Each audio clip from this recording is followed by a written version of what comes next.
अस्सलाम वालेकुम एवरीवन। कैसे हैं आप लोग? उम्मीद है आप ठीक ठाक होंगे। आज का जो मेरा टॉपिक है, वैसे तो मैं करेले बना रही हूँ, लेकिन आज का जो टॉपिक है वो है औरतों के बारे में, औरतों के हुकूक के बारे में। वैसे तो हम सोशल मीडिया जो हमें किसी के बारे में बात नहीं करना चाहिए, लेकिन जो लोग सोशल मीडिया पर आकर अपनी लाइफ को डिस्कस करते हैं वो दूसरे पर्सन को ये इजाज़त देते हैं कि आप लोग हमारी लाइफ के बारे में बातें कर सकते हैं। लेकिन यहाँ पर जो मेरा मेन है वो उन मर्दों के बारे में है जो बीवी को लेकर आते हैं, या उन पेरेंट्स के बारे में है जो अपने बेटे की शादियाँ इसलिए करते हैं कि वो ठीक हो जाएंगे, या शायद शादी करने से वो कमाने लग जाएंगे, या फिर वो जो है आने वाली जो लड़की है या बहू है, बेटी है, वो इसकी तरबियत ठीक कर देगी। तरबियत करना माँ का काम होता है, ये बीवी का काम नहीं होता। ये लोग हम बात इसको समझते नहीं है। बस ये होता है कि बच्चा अगर वो लड़ाइयाँ कर रहा है या वो कमाई नहीं कर रहा तो इसकी शादी कर दो, ये शादी के बाद ठीक हो जाएगा।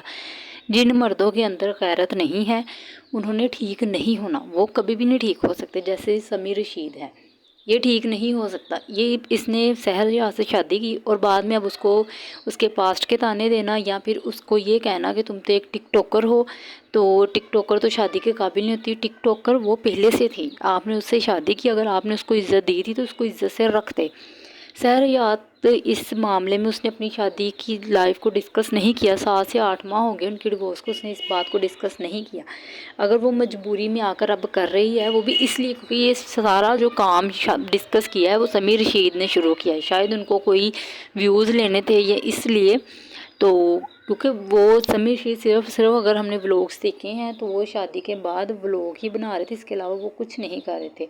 वो भी लोग उनको इसलिए देख रहे थे कि उसमें सहर याद आती है। अब उन्होंने कहा कि जी सहर याद खाना, कभी किचन में नहीं गए, उन्होंने कभी खाना नहीं बनाया। हत्ता कि हम उनके ये लोग मेरी माँ के हाथ का खाना खा के गए हैं, मेरे माँ की हाथ की चाय पी के गए, क्योंकि सहर कभी किचन में नहीं जाती थी। सहर आज तक 3 साल की शादी में सिर्फ 2 से 3 बार किचन गई होंगी, उसके अलावा कभी किचन में नहीं भेजा मैं सहर को। ठीक है, आप लोग ज़हन से निकाल लें कुछ चीजें। जैसी उनकी जिंदगी थी, बहुत अच्छी जिंदगी गुजारी है उन्होंने यहाँ पे। आज मैं बहुत ज़्यादा थक गई हूँ। खाना शाना बनाकर मैंने सबको दे दिया, शुक्र अल्लाह का सबने खाना शाना खा लिया। पहले मैंने छोटे छोटे प्याज कट कर दिए क्योंकि मैंने समी के लिए ऑमलेट बनाना है और अभी उनके लिए नाश्ता बनाते हैं, और नाश्ता मुझे जल्दी बनाना पड़ेगा क्योंकि समी कह रहे हैं कि उनके जाना है, वो लेट हो रहे हैं। तो कह रही है मैं अपनी रोटी बनाऊंगी, जबकि इनके नेल्स बहुत ज्यादा बड़े हैं। आई डोंट नो ये कैसे बनाएंगी रोटी मेरे लिए। मैं लगी हूँ आलू की भुजिया, अचार डाल के और कलवंजी डाल के बनाए थे उन्होंने, और अब मैं खुद बनाती हूँ। अब मैं फ्री हुई हूँ, अब मैं ये सोच रही हूँ कि मैं आज क्या बनाऊँ। हाँ जी, अब देख सकते हैं कि व्लॉग में वो ये जो वीडियोस मैंने लगाई हैं वो यही कि जी वो खाना बनाती थी, वो सारे काम कर रही थी, व्लॉग में भी वो दिखाती थी हर चीज़ उन्होंने, ठीक है, मेंशन की हुई है। ये तो शुक्र कह सकते हैं, शुक्र है कि वो व्लॉग बनाती थी तो वहाँ पर उन्होंने अपनी रूटीन शेयर की हुई थी, ठीक है।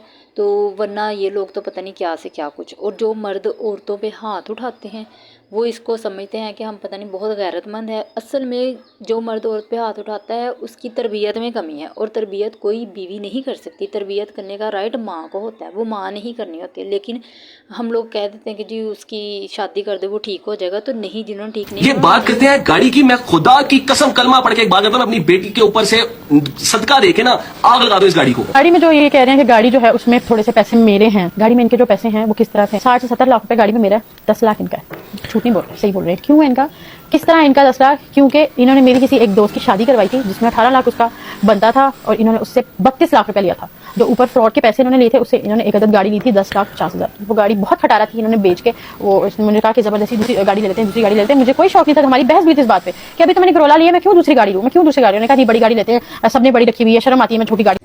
इसके फादर ने, इसने मुझे इतना जलील किया, इतना जलील किया। इसके फादर मेरे फेस के इतने पास आ गए, इतने पास कि चुप कर जा, तेनू खुदा दा वास्ता, ऐसे बोल रहे थे। अल्लाह की कसम, मैं अभी भी बहुत कम लहजे में बात कर रही हूँ। चुप कर जा, इधर इतने पास आके। तो मैंने कहा पापा पीछे हट जाओ, इस तरह की जो होती है ना गलत केस डाल देती हैं। मैं बहुत ज्यादा रोई। समी ने, मैं समियों का मैं जाना है, समी ने मुझसे आयरा छीनी। मैंने कहा मुझे आयरा दो, समी ने मुझ पर हाथ उठाया। अब ये सारी बातें जो है ना, ये अब मैं आप लोगों को खुल के बता रही हूँ। मैं इसलिए बता रही हूँ क्योंकि मैं पागल नहीं हूँ, मैं भी एक औरत हूँ। अपनी बच्ची लेके मैंने सारी जिंदगी अकेले सर्वाइव करना है, उसके साथ इतना आसान नहीं होता। समी के फादर ने, समी ने मुझसे मेरी बेटी को छीन लिया। मैंने फिर पुलिस को कॉल की कि मेरे शौहर मुझसे बदतमीजी कर रहा है, इसने मुझ पर हाथ उठाया है, मैंने अपने घर जाना है, मेरी बच्ची नहीं दे रहा, बस। और मैंने पुलिस को कुछ भी नहीं कहा। इसके फादर ने कहा जिस मर्जी को बुलाओ, हम नहीं डरते किसी से। SHO को बुलाओ, SSP को बुलाओ, जिस मर्जी को बुलाओ, हम किसी से नहीं डरते। पुलिस वाले आए, समी अंदर आया। मैंने कहा दुआ करिए मुझे हथकड़ियाँ लगा के लेके जाए। अगर ये मुझे हथकड़ियाँ लगा के ले गए ना तुम्हें मैं अपने प्यो का नहीं, मैंने तुम्हें थानों में कचहरियों में तुम्हें घसीटा ना, तुम्हें नंगा ना कर दिया और तुम्हें सोशल मीडिया पे ऐसा बदनाम करूंगा, तो पहले ही मशहूर ज़माना बदनाम है। ये सभी के अल्फाज थे। समिया जाके पुलिस वाले जी ये वीडियोस आप देख सकते हैं। किसी औरत को कहना कि तुम हो ही मशहूर ज़माना बदनाम, ये एक मेरे ख्याल में कोई गैरतमंद या कोई अच्छी नेक तरबियत करने वाला मर्द इस तरह की बातें अपनी बीवी को नहीं कर सकता, स्पेशली तब जब उसको पता हो कि इसके जो भी थे मामला थे, किसी के साथ भी थे, जो भी सारा कुछ था, ठीक है, उसको पहले से पता था। इसने जब शादी की तब तो उसने ये बात नहीं की।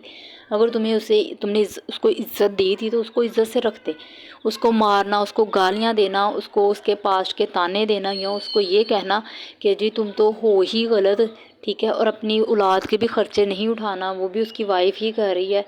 तो अब हम यही कह सकते हैं कि हमारी बेटियों के नसीब अच्छे करे अल्लाह ताला, उनके हमें उनकी नेक तरबियत करने की तौफीक दे। चाहे वो बेटा है बेटी है, अपने बच्चों की तरबियत दोनों की ही करनी होती है, बेटे की भी और बेटी की भी, लेकिन बेटों की तरबियत पे भी ज़रा गौर करें, ठीक है। बाकी अपने मुझे याद रखिएगा, दुआओं में याद रखिएगा, ज़्यादा से ज़्यादा कोशिश करें चैनल को लाइक शेयर सब्सक्राइब करने की। नेक्स्ट आपको वीडियोज़ अब डेली मिलती रहेंगी। लेट वीडियो आने के लिए माज़रत, अल्लाह हाफिज़।